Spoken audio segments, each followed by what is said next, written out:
Selamat pagi, selamat hari Minggu, dan Shalom.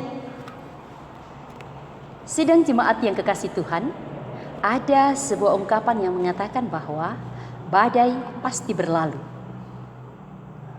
Ungkapan ini adalah ungkapan keyakinan dan pengharapan bahwa situasi yang menakutkan, situasi yang mengkhawatirkan, bahkan yang membuat kita tak berdaya dan tidak mempunyai pengharapan, tapi kita yakin bahwa suatu saat itu akan berlalu dan akan diganti sukacita.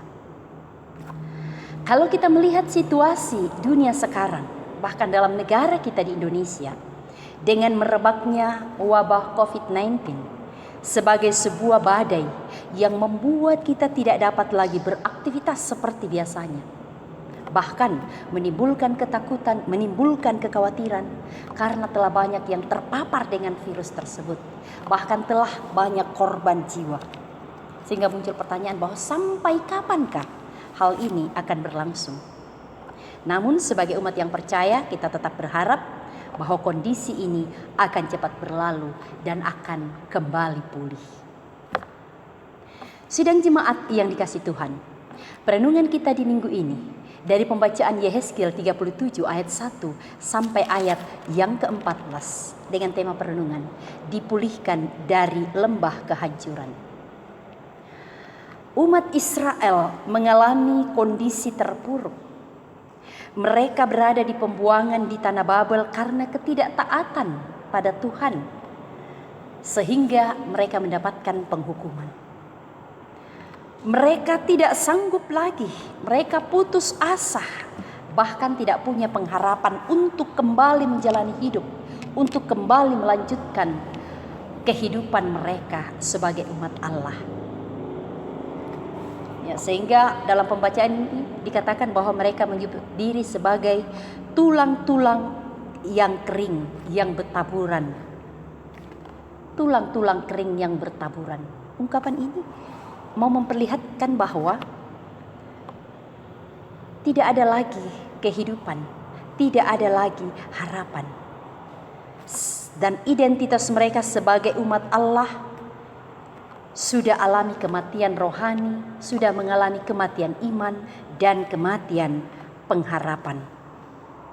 Sebab pembuangan yang terjadi itu sudah berlangsung cukup lama dan mereka sudah merasa jenuh. Kapan badai ini berlalu? Mereka merasakan bahwa mereka sudah tidak dapat lagi bangkit untuk menjadi suatu bangsa yang berdaulat seperti dahulu.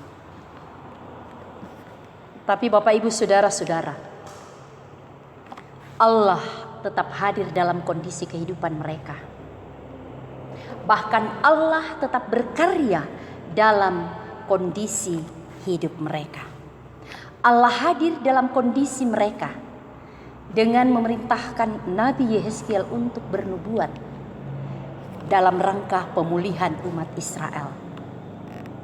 Yehezkiel dibawa ke sebuah tempat yaitu lembah dan diperlihatkan kepadanya tulang-tulang yang bertaburan. Lembah. Bapak Ibu Saudara-saudara, lembah itu adalah suatu tempat yang tidak terhormat, simbol kehinaan, dan di situ tidak ada kemuliaan. Tetapi yang ada adalah kehancuran. Berbeda dengan di bukit atau di gunung. Di situ adalah lambang kejayaan, lambang kekuasaan, lambang kehebatan dan kemuliaan. Namun di lembah ini, keberadaan umat Israel di lembah yang bagaikan sudah terpuruk, di lembah yang dalam. Tapi di sini Tuhan akan menyatakan kuasanya, bahwa meskipun dalam lembah yang dalam, Allah sanggup mengangkat dan memulihkan. Nah, Bapak Ibu Saudara-saudara yang kekasih dalam Tuhan, dalam proses pemulihan Allah mengajukan pertanyaan kepada Yehezkiel. Seperti dalam ayat 3, bahwa hai anak manusia, dapatkah tulang-tulang ini dihidupkan kembali? Dan jawaban Yehezkiel adalah, ya Tuhan Allah, Engkaulah yang mengetahuinya. Jawaban Yehezkiel ini adalah ungkapan yang mengakui akan kedaulatan Tuhan, bahwa Tuhanlah yang tahu apa yang harus ia lakukan. Yang kedua, Tuhanlah yang sanggup melakukannya. Banyak orang mengetahui apa yang akan ia lakukan, tetapi tidak sanggup untuk melakukannya. Tetapi ungkapan dari Yehezkiel adalah sebagai suatu pengakuan kedaulatan Tuhan, bahwa Tuhanlah yang tahu apa yang harus ia lakukan dan Tuhanlah yang sanggup untuk melakukannya. Artinya bahwa ada penyerahan secara total ke dalam otoritas Tuhan. Tidak nego kepada Tuhan bahwa Tuhan mungkin cara demikian yang lebih bagus. Atau tidak mengintervensi Tuhan bahwa Tuhan buatlah yang seperti ini sesuai dengan keinginanku. Tetapi menyerahkan diri secara total ke dalam otoritas Tuhan. Sangat berbeda dengan ungkapan Marta saat Yesus meminta batu kubur Lazarus diangkat. Di situ Marta mengatakan, Tuhan, ia sudah berbau sebab sudah 4 hari ia mati. Itu dalam Yohanes 11 ayat 39b.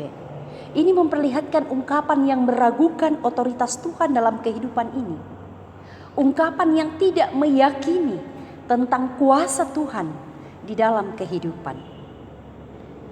Karena itu Bapak Ibu Saudara-saudara, kiranya dalam kehidupan kita, ungkapan kita akan senantiasa seperti ungkapan Yehezkiel yang mengatakan bahwa Tuhan, Engkaulah yang mengetahuinya. Bukan ungkapan seperti dengan Marta. Bapak Ibu Saudara-saudara yang kekasih dalam Tuhan, hal lain yang dapat kita lihat dalam bacaan ini bahwa Tuhan sanggup memulihkan kehancuran, namun itu harus melalui sebuah proses.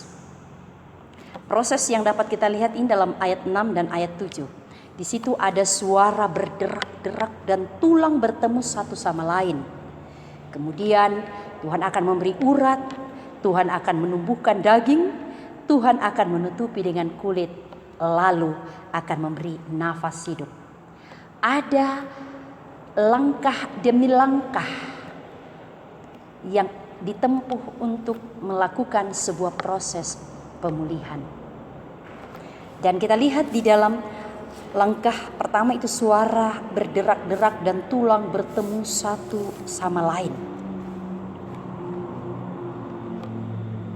Bahwa terkadang ketika Allah menyatakan pemulihan melalui sebuah proses, itu dalam prosesnya terkadang kita merasakan situasi yang mungkin riuh, yang mungkin penuh dengan suasana yang tidak tenang, yang membuat kita sakit, bagaikan suara yang berderak-derak yang tentu bising.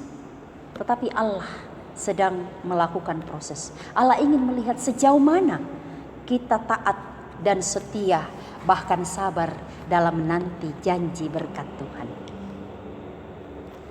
Lalu hal yang kedua, bahwa tulang bertemu satu sama lain. Jadi ada pertemuan untuk bisa alami kehidupan. Nah, kalau kita melihat situasi kita saat ini, dikatakan untuk menghindari pertemuan-pertemuan di luar sana, untuk menghindari perkumpulan-perkumpulan di tengah-tengah masyarakat dan di keramaian. Tetapi kita diminta untuk bertemu dalam rumah tangga kita.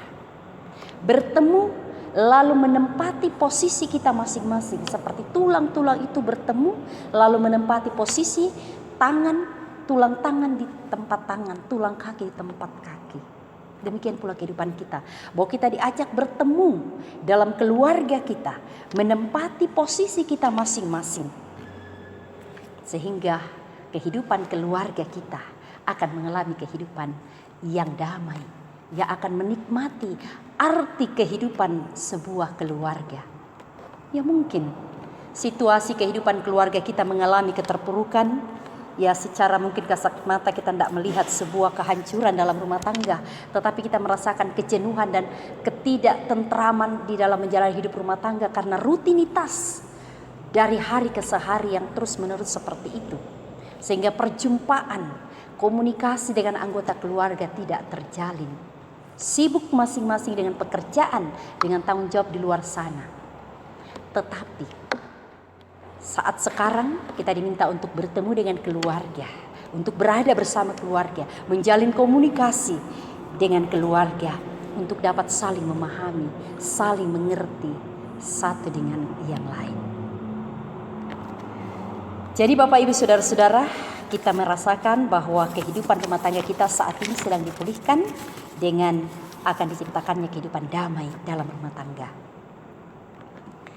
Lalu hal lain dalam proses pemulihan ini bahwa setelah tulang-tulang itu bertemu, maka diberi urat, ditumbuhkan daging, dan juga ditutupi dengan kulit.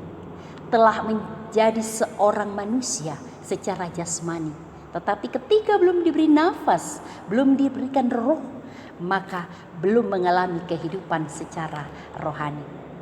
Bahwa dalam kehidupan kita Bapak Ibu Saudara-saudara, mungkin secara jasmani kita mengalami kehidupan, kita melakukan karya kita menjadi orang-orang yang hebat. Tetapi apakah kita telah diberikan nafas, telah diberikan roh untuk dapat mengalami kehidupan secara rohani? Karena itu mari kita menjadi umat yang benar-benar hidup secara jasmani dan secara rohani untuk dapat mengalami pemulihan yang seutuhnya. Jadi Bapak Ibu Saudara-saudara kekasih dalam Tuhan, bahwa tulang-tulang kering yang tidak punya kehidupan dan harapan oleh Allah dapat dipulihkan. Artinya dalam kondisi bagaimanapun Allah sanggup pulihkan, asal kita siap jalani proses dan berserah secara total dalam rancangan Allah. Karena itu mari saudara-saudara kita selalu yakin bahwa Allah tetap hadir dalam berbagai situasi hidup kita. Dan yang kedua, kita tetap yakin bahwa Allah bertindak dengan kuasa dan kasih-Nya mengubah suatu suasana. Karena itu, jangan pernah kehilangan iman, jangan pernah kehilangan pengharapan dan kasih. Sebab badai pasti berlalu, dan yakin ada pemulihan dari lembah kehancuran ke dalam kehidupan bersama dengan Kristus. Tuhan dimuliakan. Amin.